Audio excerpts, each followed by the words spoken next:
जब बगदाद में बॉम्बिंग हो रही थी तो गौस पाक क्या कर रहे थे? ये हैं मशहूर बरेलवी खतीब हाशमी मियाँ, जिनके यहाँ अल्लाह और अल्लाह के वलियों में कोई फ़र्क नहीं है। क्योंकि आपने सुना कि अल्लाह की जो मसलिहत वही मसलिहत गौसे पाक की थी।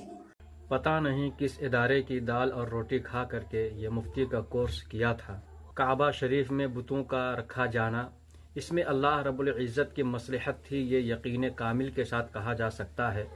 और मुसलमानों के ऊपर जो भी जुल्म ज़्यादती हुआ है, अल्लाह रब्बुल इज़्ज़त उसे भी रोक सकता था, लेकिन अपनी मसलिहत के तहत नहीं रोका। बमबारी बगदाद मोहल्ला में हुई, अल्लाह रब्बुल इज़्ज़त ने भी नहीं रोका, ये उसकी मसलिहत है। लेकिन ये तूने ये मसला कहाँ से निकाल लिया कि सैयद हाशमी मियाँ साहब क़िबला ने अल्लाह की मसलिहत और गौसे आज़म की मसलिहत को मिला दिया? ये तो तुम्हारे मुल्लों ने, वहाबियों ने, फित्तीनों ने चुनौती दिया था, तो उसका जवाब हाशमी मियाँ साहब क़िबला दे रहे हैं। यहाँ पर कोई मसला और अकीदा नहीं बता रहे हैं। सबसे पहले इम्तियाज़ पलामवी ये बात समझने की कोशिश करो कि काबा मुअज़्ज़मा में बुतों का रखा जाना यकीनन अल्लाह रब्बुल इज़्ज़त की मसलिहत थी कि जब वहाँ बुतों को रखा जा रहा था तो बुत रखने वालों को मुब्तलाए अजाब नहीं किया, ये अल्लाह रब्बुल इज़्ज़त की मसलिहत थी।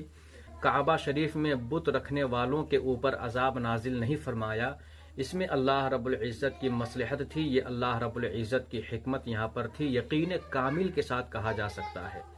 लेकिन क्या आप यकीन कामिल के साथ कह सकते हैं कि गौसे आज़म रदी अल्लाह ताला अन्हु की दयारे मोहब्बत में बमबारी होने पर गौसे आज़म रदी अल्लाह ताला अन्हु के होते हुए वहाँ पर बमबारी हुई, तो यहाँ पर गौसे आज़म रदी अल्लाह ताला अन्हु की मसलिहत काम ना आई? क्या आप यकीन कामिल के साथ यहाँ पर कह सकते हैं? लेकिन हाँ, यहाँ पर भी हम यकीन कामिल के साथ कह सकते हैं कि बगदाद मुअल्ला पर बमबारी अल्लाह रब्बुल इज़्ज़त की मसलिहत के तहत है।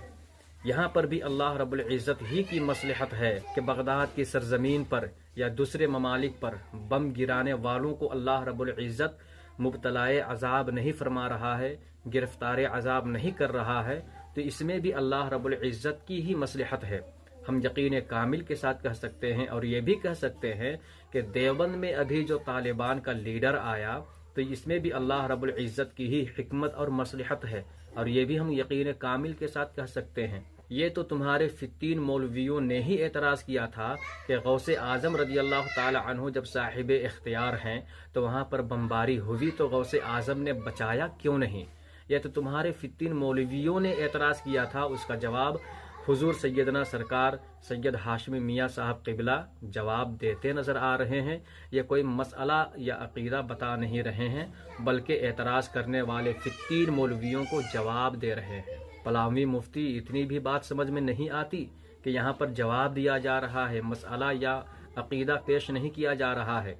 हाँ, जहाँ तक मसलिहत की बात है तो सैयद हाशमी मियाँ साहब क़िबला ने गौसे आज़म की मसलिहत को अल्लाह रब्बुल इज़्ज़त की मसलिहत से मिलाया नहीं, या दोनों की मसलिहत को एक किया नहीं है, बल्कि अल्लाह रब्बुल इज़्ज़त की मसलिहत अलग है, गौसे पाक अब्दुल क़ादिर जिलानी रदी अल्लाह ताला अन्हु की मसलिहत अलग है, दोनों को मिलाया नहीं गया है।